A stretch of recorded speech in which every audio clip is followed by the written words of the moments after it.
Oh God, are you actually kidding me? Waterloo. Oh no, they're not gonna sponsor me. I already tried. I don't even know why it's only white women in their pages. They're not gonna sponsor me. It's fine. I tried already.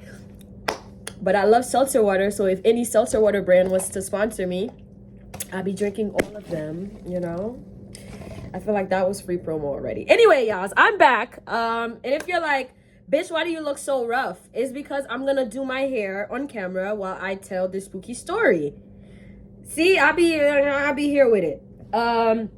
Thank you everybody who's been subscribing to my channel. And honestly, you guys, it's been a hell of a week for me, which is why I missed posting last week. But don't worry, because I am back this week, right now, to upload a video for you guys, keep you guys entertained, because I know you guys need the spooks. So, all right, let's get straight into the story time. This is a story that I started telling on TikTok, but then somebody told me to tell the full story on YouTube, and I think that that's a brilliant idea, because then I can make long form content out of this story. So let's try to get into it. Every time it's so hard telling stories for YouTube. I don't know why. All right, so we're gonna call the person who submitted the story Tasha, and now Tasha lives in Green Meadows, ATL, right?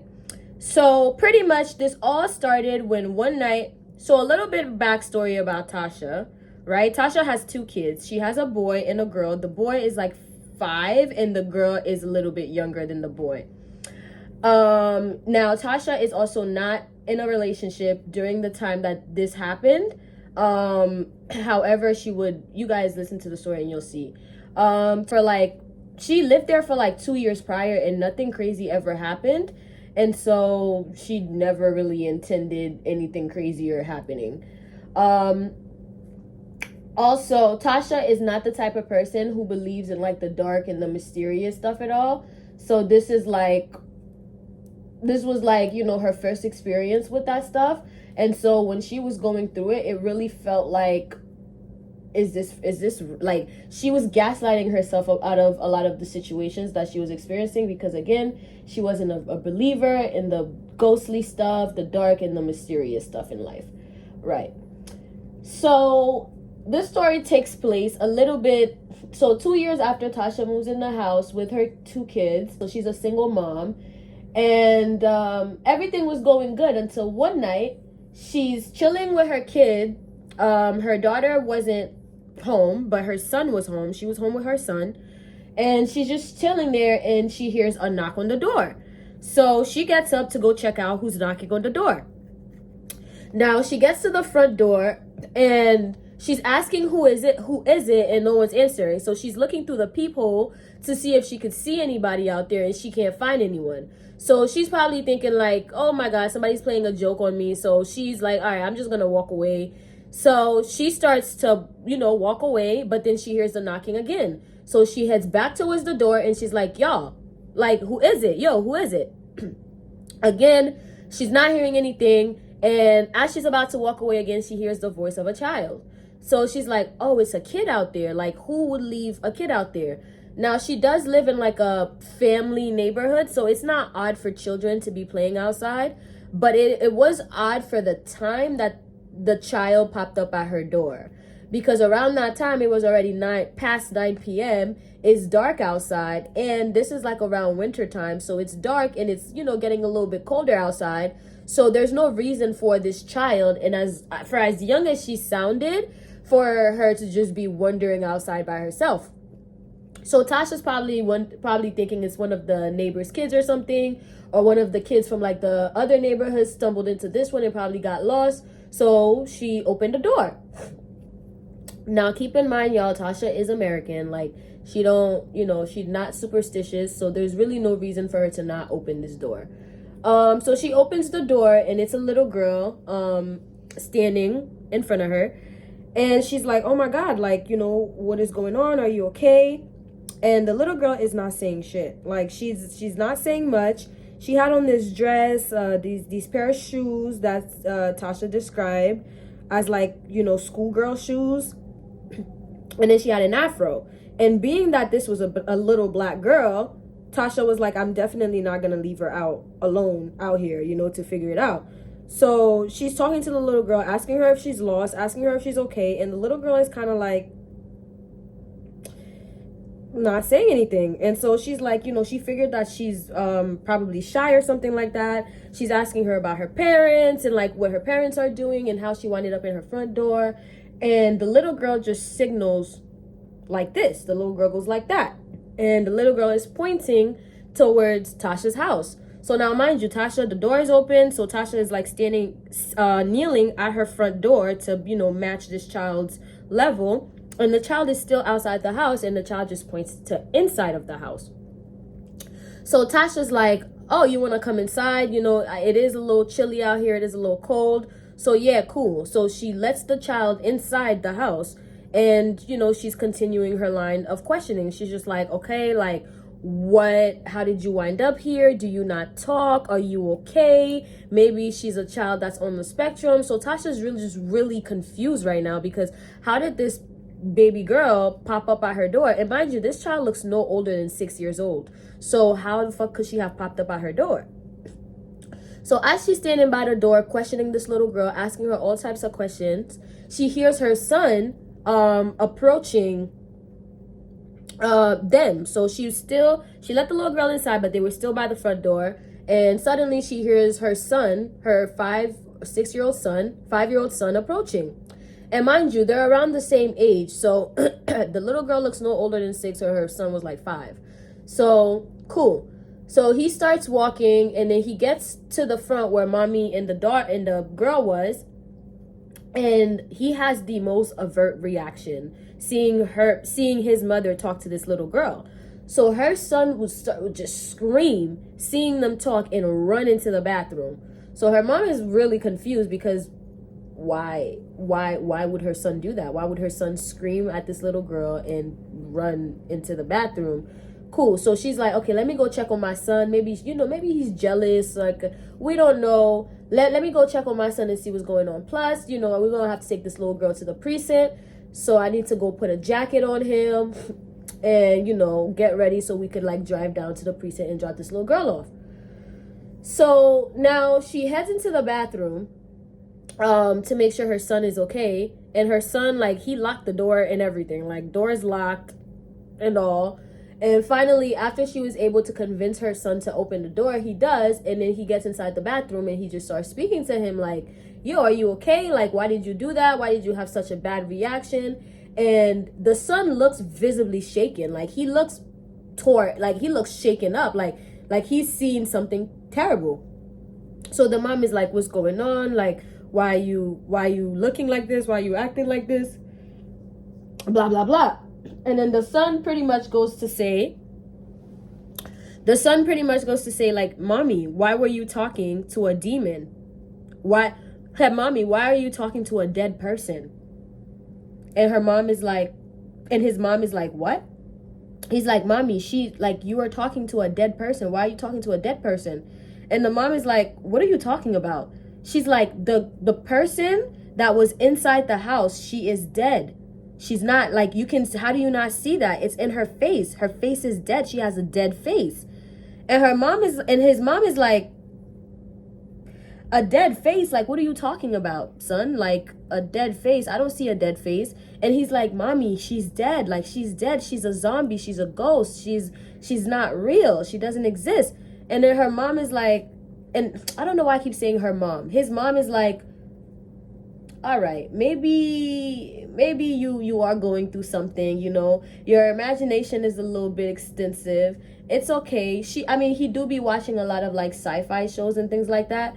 So she just assumed that was, you know, his imagination, whatever. But, you know, regardless, she convinced him to get out the bathroom. He's like, you know, don't worry about it. She's not a demon. Maybe you saw wrong. Maybe it was the lighting. Maybe it was this. Maybe it was that. Sometimes we think we see something and it's not actually what we think we saw. So she's in the bathroom talking her son down and trying to convince him that what he saw was not what it actually was. And the son, even though he's trying to take in what the mother is saying, you can still see the hesitance on his face, like, because he seemed pretty sure at him knowing what the fuck he saw. Okay. So the mom goes back out to the front to check out the little girl, and so the son can see the little girl one more time, that there's nothing for you to be afraid of. She's just a regular little girl. So mind you, the whole time she did leave the little girl in the front so she can go gather her son in the bathroom so they can all drive down and drop off little girl in the precinct, right? Right. So she leaves the bathroom with her son to go approach, where the last place she last left the little girl, so she can show her son, like, there's nothing for you to be afraid of. Like, look at her, she's normal, she's just a child. We're gonna drive to the precinct, we're gonna drop her off, and that's gonna be it. So they get out the bathroom and they approach the front and they don't see the little girl. They're like, mom is like, oh, where did she go? So she's looking around the house. Now, mind you, she has a 2-story house. So she's probably thinking, she's thinking like maybe the girl, like, I don't know, maybe she went upstairs or maybe she's looking around the house. But it's funny because she did leave the little girl by the front door, and when they went back to the front door, in which they have to pass the living room to get to the front door, they didn't see the little girl in the living room either. So she probably went upstairs. So okay, the mom checks all over the house. She's looking for this little girl, and the little girl is literally nowhere to be found. And this is very strange because while she was in the bathroom talking to her son, calming her son down about her, she didn't hear anything outside. She didn't even hear a pin drop.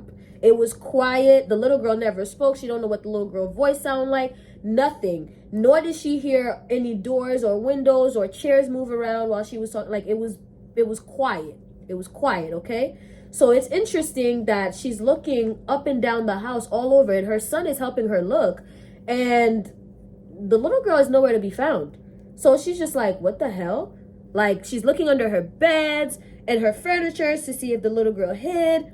Nothing. The little girl, there's no trace of her even like being there. As a matter of fact, she looked at her door. She said it was strange when she did look at her door was locked. Her door was still locked. So she's like, what the fuck? Is she inside the house or is she outside the house? So now she's like in this weird frenzy because she's just like, did I just lose a lost little girl? So she opens her door to go look outside, and there's no traces of this little girl. No footsteps, no nothing. And after looking for her everywhere, she looked in the basement. She looked first floor, and she checked out the floor upstairs, and she didn't see the little girl. She didn't see her in any of her closets. So what she assumed was, because at the end of the day, she got to give herself a peace of mind, she decided that maybe the little girl did leave out from the front door while she was talking to her son, trying to calm her son down in the bathroom. So there's a possibility that she just left. Like, maybe she was shy, or maybe after all she thought like she was gonna be in trouble, or maybe her son just straight up made her feel bad, so she ended up just leaving while she was in the bathroom with her son. Or maybe she took too long in the bathroom, and maybe while she was trying to comfort her son, she walked out. It could have been anything, but obviously she's not in the house, right? So cool. That night, her and her son, they went to sleep. They kind of just laughed about the situation because it was just like, okay, well, can't really be too mad. It was weird, but it was definitely weird, but okay. So Tasha, the following day, nothing really happened, and their lives just kind of pretty much continued on for a while until 2 weeks. So 2 weeks later, now Tasha says after letting that little girl in her house, that might be the first time in her life that she started to actually believe that the paranormal exists, because somehow after that night, everything just started going like bad. Like, it's like she started getting haunted, terrible things started happening in the house to her family, and not only that, but this little girl kept showing up in her dreams and her son's dream, and when she had her daughter back, even haunting her daughter. Let's get into their haunting, because this was actually pretty fascinating. So the following night, nothing really did happen. So, a couple weeks went by since the scenario, and Tasha just kind of like forgot about it at this point. Like, it was a weird situation, but she forgot about it. So fast forward, one night she's going to sleep, and she realized that for the first time in her life, she experienced sleep paralysis. So Tasha's like, what the fuck? She woke up, And she says the only thing that was different was she could not move. Like, she noticed that she was in her room and stuff, but she could not move. And she can feel a presence in her room, but she just can't quite move around to see the presence. When finally this presence, she can feel the presence walking towards her, because she's hearing the footsteps and everything. Again, she just can't move. She's hearing the footsteps walk, and then sitting on the edge of her bed, she looks down, can't move. It's the little girl. So the little girl is sitting there, and she said even in her dream, the little girl does not talk. The only way she was able to understand the little girl in her paralysis / dream was like through her head. It's like the little girl was communicating telepathically. She never opened her mouth to say anything. Yeah. So she says she's laying there completely stuck, and she hears these footsteps, and finally it's a little girl, and it's the little girl that she had let into her house a couple weeks back that disappeared. The little girl is sitting at the edge of her bed, and the little girl is just staring at her. And she's staring at the little girl back, and she is at this point horrified. And she's like, well, this is a dream because she never experienced this before, but this feels so freaking real. And as she's thinking that, the little girl tells her in her head, she gets the idea that this is not a dream. This is about as real as it gets. I have your soul. I have your spirit. I have something in this house. I am in this house, as a matter of fact. So, yeah.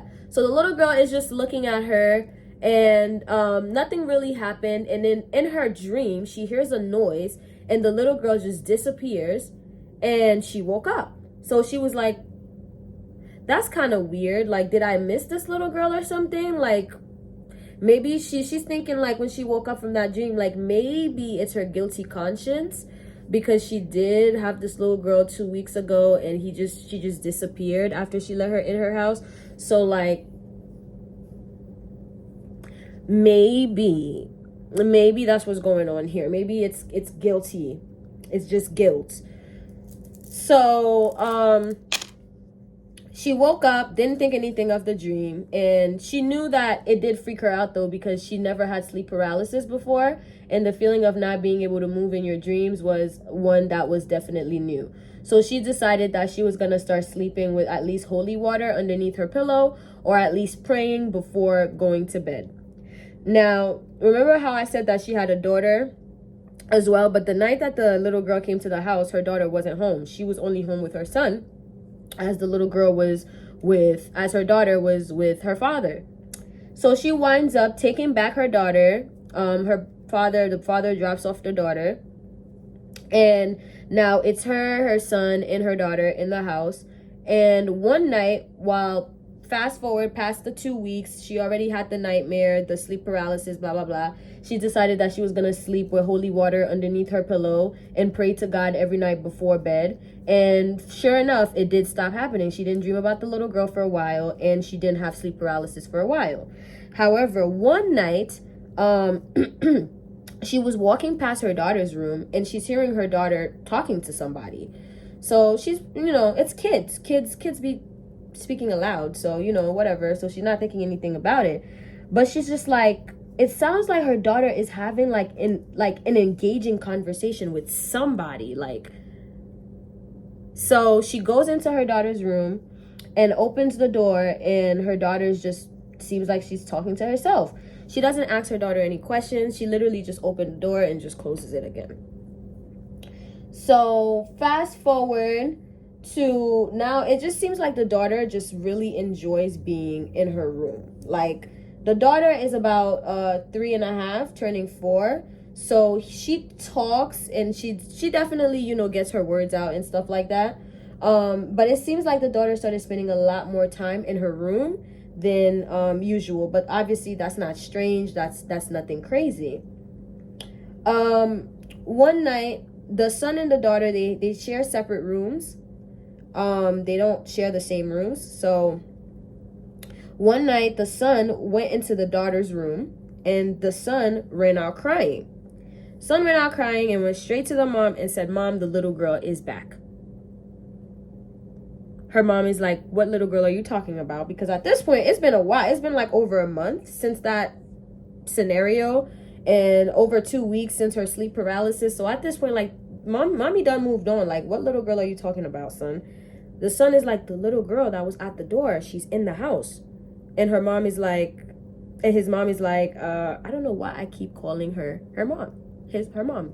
But his mom is like, yeah, I doubt it, because remember we looked everywhere for her in the house that night a month ago. And considering it's been over a month, I doubt that there would be a little girl living in my house for over a month and I just would not know. Like, I think I would know. The son is like, no, mommy, the little girl, she's in, we're gonna call her his younger sister, Cynthia. No, mommy, the dead girl is in Cynthia's room, blah, blah, blah. I be hearing them talking to each other at night. So today I went into her room, and she was sitting on her bed. And mind you, at that point, homegirl, the little girl, wasn't home in that moment. So he's like, so you saw the little girl sitting on your sister's bed by herself. Your sister wasn't in her room, blah, blah, blah. He's like, yes. So his mom is like, okay, well, take me, go and show me. So he takes the mom to the room. The mom gets to the room. There's no trace of a little girl. Like, she's not there. She looks in her closet. She looks to see if her daughter's window is open. Nothing of the sort. So obviously it's giving imagination, right? And the mom is thinking, maybe you was so spooked out for whatever reason from when you saw that girl that now you just think about her, right? And the son is like, no, mom, like I saw her sitting on the bed, like she's still in the house. And obviously the mom is like, okay, well, if it makes you feel any better, we can look around, we can see what we have, we can look around the house and see if there's somebody squatting in our house. Fair enough. Son starts looking around with the mom. Nothing. They don't find no little girl. This was the pivotal moment in this whole situation that would make Tasha wake up and realize that there was definitely something weird going on in her home. So one day she left, she went to work. Again, at this point, it's like a good 2 months since, the little girl incident had happened. And even though her son had claimed to have seen her around the house, and she does hear her daughter occasionally having a conversation with, somebody, she didn't think anything of it. And it was a one time that she had sleep paralysis of this little girl. So it's really not enough evidence to like prove that there's a demon in her house or a dead person in her house, like especially for somebody who's a critic of this stuff. So one day though, she gets home from work and she goes to pick up her kids from the babysitters and they all get home together. So the kids go in their room and she gets to her room. Well, when she gets to her room and opens the door, she notices a handprint on her mirror, like a handprint on her mirror. And now this handprint is significantly smaller than hers, bigger than her daughter's hands, and not the size of her son's hand. So she's just wondering, like, whose handprint is this? Like, what the fuck? So she did get her daughter to come to the room and put her hands up to see if that was her. And she's just like, this is odd. Maybe it is my daughter's handprint and I don't know. So then she goes on to the bathroom to go and take a shower before her nighttime. And as she's washing her face in the mirror, she looks up. She's startled because she could have sworn she saw the little girl standing behind her in the mirror. So she gets up and she's startled because she sees the little girl. So she turns around and there's nothing there. So she's like, what the fuck? So then she goes back, she puts her face back towards the sink, puts more water in her face, looks up again at the mirror, and the little girl is right there. So she's like, what the actual fuck? But when she turns around, the little girl is not physically with her. So she's just wondering, like, what? So now at this point, her heart is going pitter-patter. And now what Tasha starts to think is like, oh, okay, this makes sense. I'm losing my mind. Like, I'm losing it. Like, obviously, like, I'm schizophrenic. I've never had anybody in my family be schizophrenic before, but I guess I'll be the first one. Because what the actual fuck? And she also said that from the second she saw the little girl's face in the mirror, even the first time when it did startle her, she recognized it was that little girl instantly. It was as though like she could never forget that face. So she's looking around the bathroom. She's like saying hello. And she's like, at this point, in the name of Jesus, like, Jesus help me, blah blah blah. And as she's calling out for Jesus in the bathroom, she's feeling ridiculous because she's just like, am I really sure I saw what I saw? Am I just losing it? Maybe I'm stressed. It's late. I need to get to bed. Like, this is obviously what's going on right now. So she decides, okay, well, after she got done doing what she had to do in the bathroom, she heads into her bedroom, and now she's doing her facial stuff, getting ready to get to bed that night.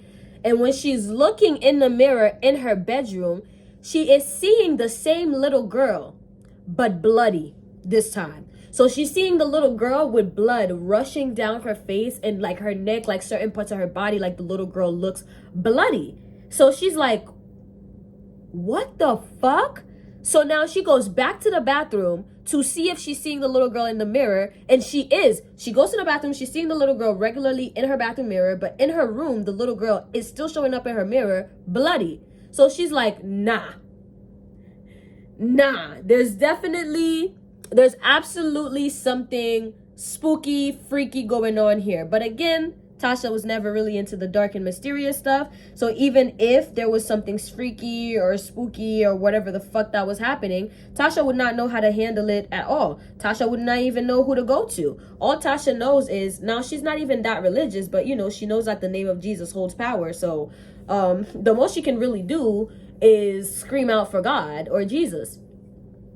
So that night, she decides that she can't sleep in the house. So she decides to pack her kids up, her and her kids, and they go and spend the night at one of her friend's house.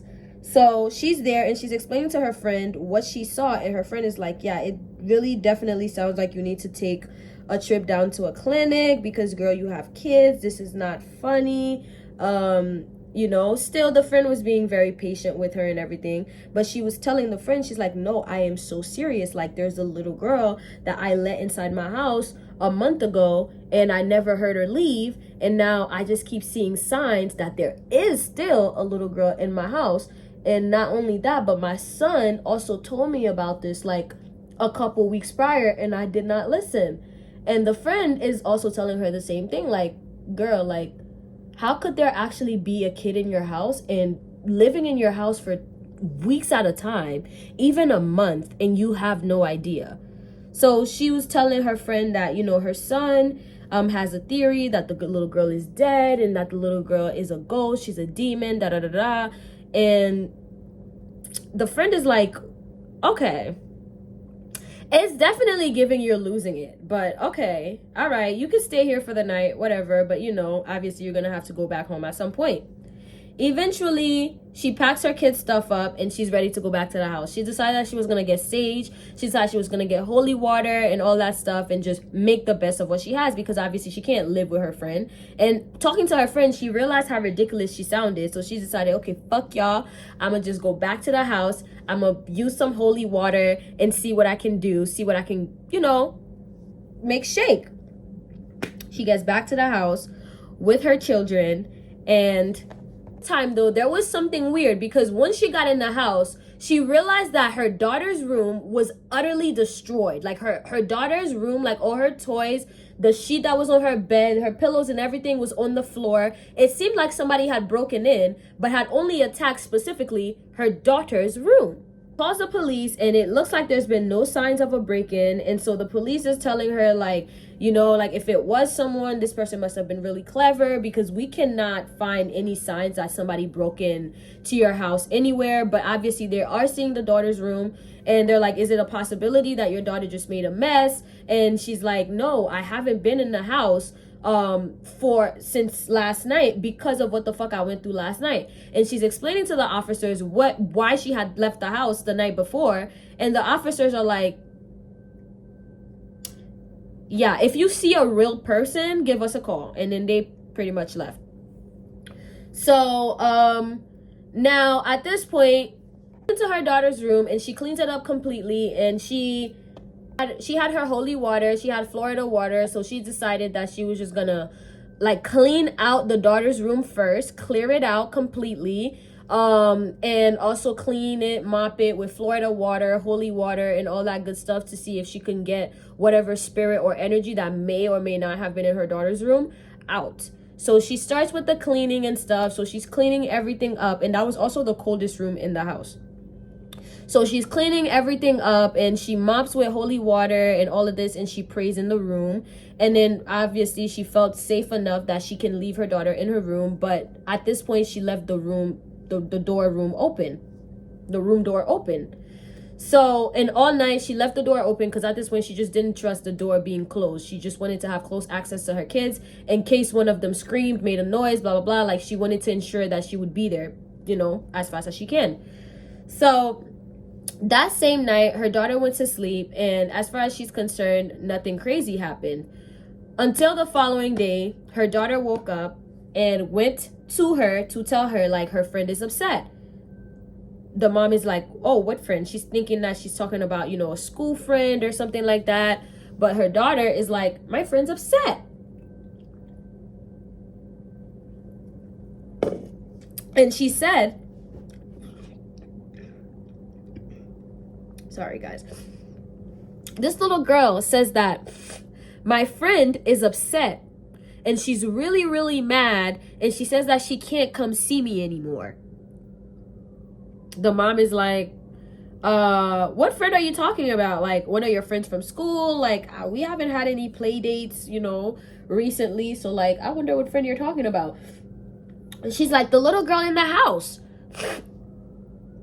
The mom is like, what little girl in what house? So then the little girl starts describing a little girl to her, and the little girl sounds like exactly like the little girl that she had let into the house some odd months ago. And the same little girl that her son was describing having seen in her daughter's room some odd months ago. So she's like, what? You see, and the same little girl that she saw in her mirror, in her bathroom mirror, she looked normal, but in her bedroom mirror, for whatever reason, she looked bloody. Now the little girl is like, yeah, the little girl with the blue dress, she has afro, and then she got these type of shoes. And the mom, she says her heart dropped to her asshole, because at this point she said, excuse me. And then she's like, you know, asking her daughter questions like, tell me everything that this little girl told you. Like, what did she say? And you know, her daughter is telling her like, yeah, she pretty much was telling me that she can't come visit me anymore, and that she's really mad because she's not allowed in my room anymore. But, you know, if I sleep other places, then maybe she can come and visit me. So now the mom is like adamant about, you better not go sleep anywhere but your room. Like, something now I know something is going on, because her little girl specifically had never met that other little girl. Because when the little girl came knocking on the door and she let her inside, remember, it was only her son that was home. And the minute her son saw her, we all know what happened. The son ran and said that was a demon. So what is this little girl talking about 3 months later? After she cleaned up her room with holy water and Florida water, she's having dreams of this little girl saying that she can no longer hang out with her anymore. She can no longer come and see her anymore. What is that about? So cool. Fast forward to after she did that to the daughter's room. In the midst of all of this happening, Tasha was seeing this guy, and she's too freaked out most of the time to spend the night by herself with the kids in the house. So she ended up inviting Dude to come over to, you know, spend some time with her. Dude comes to the house, and they were sleeping in the bedroom together, and Dude woke up the following day and was like, you know, there's something wrong with your house, right? She's like, what are you talking about? Because mind you, she had never even told Dude about, you know, the little girl, because she didn't want to scare him. She didn't want him to think that she was crazy or she was losing it or whatever. So she never told him about what she was going through in the house. But when Dude woke up the next day and said, you know, your house, you know, there's something wrong with your house, right? Dude was like, she was like, wait, what do you mean? What are you talking about? Like, what can you tell me about this? Dude is saying, like, I can feel something in your room at night when I'm going to sleep, and I can't describe it, and I'm also hearing like the voice of a child, so and it doesn't sound like your daughter, so I'm just like, what is good with the house? So one day she falls asleep with her man, whatever, you know, they're cuddling, and she feels safe when, you know, he's sleeping over there. So boom, and normally when he sleeps there, the combo with the, you know, the Bible under the pillow, the holy water under the pillow, and praying to God, and her man being by her side, she usually feels safe enough to go to sleep. But this one particular night, she said she was so tired. She was drinking with her man.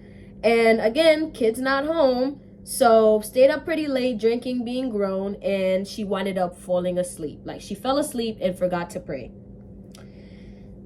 She said when she fell asleep and forgot to pray, she had a dream. So in her dream, right, she got up and she's walking towards her kitchen.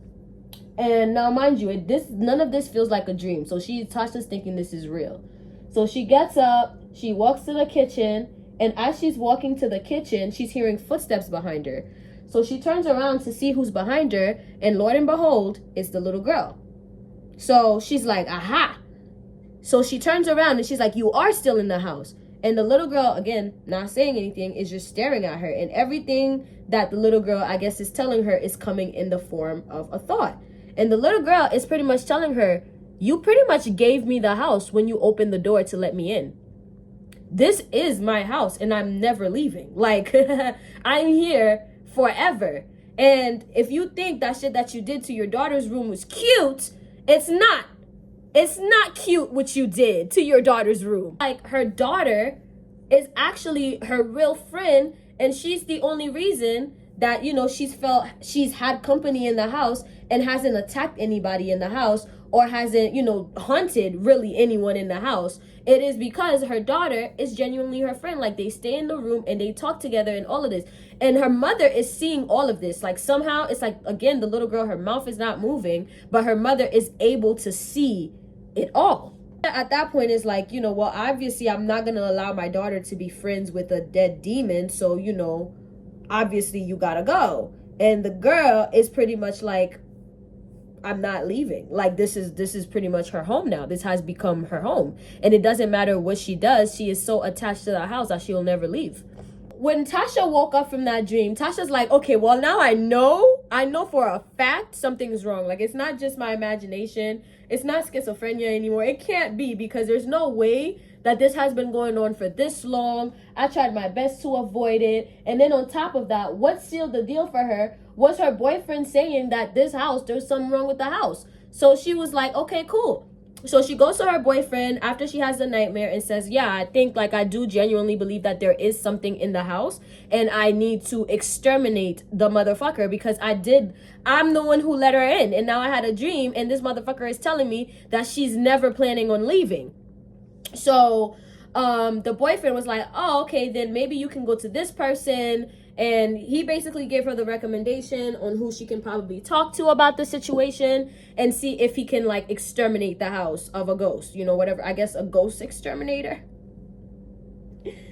So she goes to this guy that her boyfriend recommended to her. And this guy is like, he's like some Nigerian dude. And he's just like, yeah, you know, he does everything. He exterminates ghosts out of houses. He also exterminates animals out of houses. He's also a pastor by day, but then if you need traditional herbs, like, he's also your guy. So he's just like a guy that just does everything. And she's like, I'm not trusting this guy at all, because, like, how can you, like, have so many different careers and so many different jobs? But shit, hey, anything, because he don't know nobody else, so she don't know nobody else either. So this one guy who do everything is just gonna have to do this for her. So pretty much she invites dude over to the house and tells dude, like, everything that she's been going through, and he charged her a price. And he says that, you know, if it's one spirit, like, you know, he's confident that, you know, he might be able to get it out, depending on how powerful this one spirit is. So she pays the guy, and the guy comes to the house, and he instructed that basically, like, the little girl be in the house, because it seems like her little girl be in the house, because it seemed like that entity or that little girl seemed to be specifically attached to her daughter in her daughter's room, as her daughter's room was the only room that was attacked, and and all of this. So the daughter was in the house when the guy was there, basically pretty much doing the ceremony. And I think they used her daughter and her items to, like, attract the little girl to come. She was a pretty powerful little ghost, as she had been around for a long time. So the voodoo guy found out about the little girl's history, and come to find out that the little girl died in that house because, well, she was neglected in the house by family that owned the house previously, and they left her body there. And pretty much when they were cleaning up and stuff before Tasha's family moved in, they discovered the little girl's body. She was decapitated, and basically that little girl had Tasha's daughter's room. So that was the correlation. And when Tasha had finally moved in, she had decided that she wanted to take Ghost Girl had decided that she wanted to take over her old bedroom.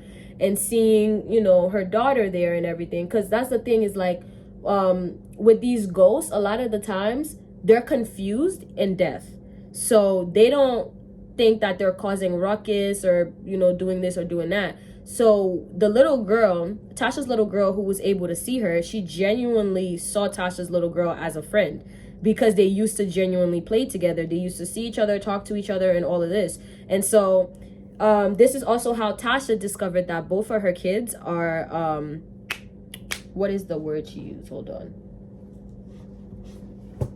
I have to pull it up.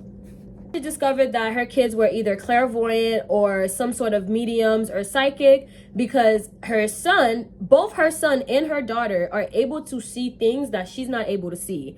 Even though she was able to see that little girl that night, she wasn't able to see the little girl with the same extent that her son was able to see the little girl. And when she did ask her daughter if the little girl had looked dead, if the little girl looked like a zombie, the daughter said to her, yeah, she looked like she's been through a lot. Like, she just, like, whereas the son was freaked out by the little girl, her daughter wasn't freaked out by the little girl. So she did see the little girl as dead, but she just wasn't freaked out by it. So this is how Tasha, who is somebody who doesn't even believe in the dark, the mysterious, nothing, winded up with 2 kids who are psychic or some sort of like clairvoyant, some sort of ability. And she said this story happened to her like 3 years ago. It took her a long time to actually get over it. And yes, she does still live in the same house, and she doesn't experience the same thing anymore, because the Nigerian priest, doctor, herbal guy, he actually did manage to exterminate the house successfully. So to her, it was like, okay, well, job is done, you know. But she said that she learned her lesson, and that she will never even open her door anymore to anybody who knocks if she's not expecting guests. She said, as a matter of fact, she's not even gonna walk to the door if she's not expecting you. She says now she has like a rule, like everybody must call or text before they stop by, so that she can know when she's expecting company. Even when it comes down to packages, like she has a place where the Amazon drivers can drop off their packages, just so there can be no confusion, that she does not walk out there and open the door thinking that somebody's in need of something or somebody's in need of help, and it turns out to be a little girl or a little guy or a fucking animal that you let into your house that winds up fucking haunting you for over 6 months. So, yeah, that was Tasha's story, y'all. That was Tasha's story and her kid's story. And yup, none of them had seen the little girl ever since the Nigerian guy extracted the spirit out of the house. And now, you know, they're still in the house. And that was the craziest thing that ever happened to a non-believer. And that was in Green Meadows, ATL. Wow. Was it ATL or Georgia? One of the above. Anywho's, y'all. It's been 44 minutes of me telling this story. And I know some of y'all is probably going to skip. But, you know, if you skip, it's because you're a hater and you don't fuck with me. And that's fine. If you don't watch it all the way through, like, I guess. If you're not already, please make sure you follow me on Instagram, just so that I know that it's real. I mean, come on, duh. Like, I really sat down and I did long form content for y'all while I did my beautiful, luscious hair, because I know a lot of you guys have been asking me questions about my hair and all that good stuff. And y'all, maybe you guys let me know in the comment section below. This is also how I'm gonna know if you guys made it to the end. If you guys don't leave this comment, then I'll have known that y'all didn't make it to the end and y'all don't actually fuck with me as much as y'all think y'all fuck with me. Do y'all think I should start a separate channel when it comes to hair stuff and like, you know, me doing my regular life stuff? Or do you think I should just keep this one channel and just post everything on here, spooky stories, life stuff? Like, what do you guys think I should do? Should I start a different channel, or should I just keep this channel, Spooky Teens, and just, you know, if I do my hair while I tell a spooky story or something like that? Like, what is it that you guys think I should do? Is the hair herring? Is it herring? Y'all like it? Y'all like it? Y'all fuck with it? Y'all love it? Y'all love it? Y'all enjoy it? Okay, y'all. I do. I feel beautiful. So, well, again, like I said, you guys, I wanted to deliver the story to you guys literally yesterday, and I wanted to post 2 videos last week, but I literally failed at doing that because of, like, if you guys don't know, I do deal with anxiety, and whenever things in my life tend to change, I do tend to go through like an anxious stage, which is completely, I guess it's normal for me, but it's really not normal though. But my roommate is leaving, she's moving out, and so it has been, you know, we have been living together for like a little over a year, and it's bittersweet. It's definitely bittersweet. And it just causes a lot of anxiety for me because I'm like, oh, okay, life is gonna look very different for me, you know what I mean? Even though it might be a great thing, even though it is a great thing, it's still like the anxiety of all of it. That's kind of what comes with having anxiety. You could have something really great in front of you and you're freaking out that something bad is gonna happen, or you're just thinking worst case scenario, blah blah blah, which is something that I've been working on, you know, for my mental health, because I also understand where growing up in like an abusive household has played a major part into how I think and how I process things, and even anxiety and things like that. So not to trauma dump on y'all, but that's what's been going on. That's why I didn't post last week at all. I was literally bedridden with anxiety. I only did what I needed to do. I barely even posted on TikTok. Like, I was avoiding all my social platforms like the fucking plague. But anyway, in the event that they do ban the app TikTok next week, I love you, my abducted humans. Thank you guys for being here. Thank you guys for subscribing to my channel. I still have not forgotten about merch, y'all. I swear I have not. I'm still trying to figure out the best possible way to make merch, and I know that a lot of my subscribers are also not in America, and so I want to be able to make it so that my non-American followers can also have access to merch. So I have to find the right website that's not gonna charge an arm and a leg, because that's another thing. Like, a lot of these websites that will do majority of the work for you, I would have to upcharge so much just so I can make a profit, because everything is so expensive. And I'm thinking about my followers who live out of the country. I don't want to have to run their pockets, like, just so they can support me, or just so they can have a shirt. Like, I really want each of you guys, like from the first person to ever subscribe to my YouTube, to literally the 36,000th person, to have a shirt, or to have some sort of thing, because I want to give that to you guys. Like, I want to, like, you guys mean the world to me. You guys mean a lot to me. And I don't think you guys genuinely understand just how much you guys actually mean to me. Even though I say it in every video. Even though, like, I still be so scared of this YouTube stuff. Not gonna lie, I still be scared because of the first time I woke up to my account being terminated. I still have that fear in the back of my head, like, what if this is gone too? What if I just, lose you guys as well? But, I can't obviously live in fear. I just can only keep doing what I'm doing and just keep hoping for the best. You guys weren't taken away from me for the past 2 months. And I did get my channel back, which is amazing. So maybe this is not for me to necessarily worry about. But this year, I have such big plans for this channel, for my abducted humans, and even for myself. And I would really appreciate it if you guys can really be an active part of those plans. And I don't ask for donations. I don't ask for anything. All I'm asking for is for you guys following me on Instagram, just so you can keep up with my journey, because I am a real person outside of the spooky stories that I tell. And also subscribing to my YouTube channel if you're not subscribed already, making sure that your post notification bell is on, leaving a comment, it also does genuinely help me.